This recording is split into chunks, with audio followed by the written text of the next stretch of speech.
Showtime's ending. How do you feel about that? Showtime ending. You know what? It's a shame because Showtime has been a big part of boxing. And it's sort of sad for a certain generation of boxing fans like myself and people of my generation, but sort of a changing of the guard.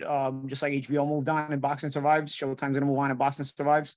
I think when HBO and Showtime got into the boxing game and changed it from being on free network TV, people were also disappointed, but then they fell in love with HBO and Showtime. So I think the new method, although it'll be, people will be there'll be trepidation about it. People will continue to fall in love with the methods, and people will fall in love with the way they watch boxing in their generation. That'll continue.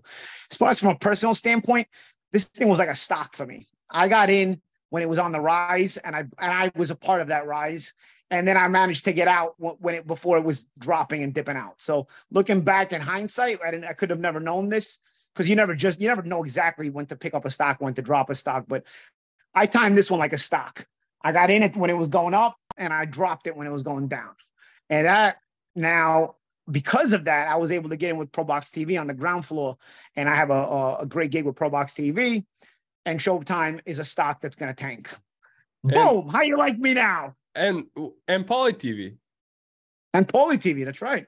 But Paulie TV is like a hobby. We're growing over here, Jimmy. Yeah. You know what I mean? We're not messing around over here. We're growing. Yeah.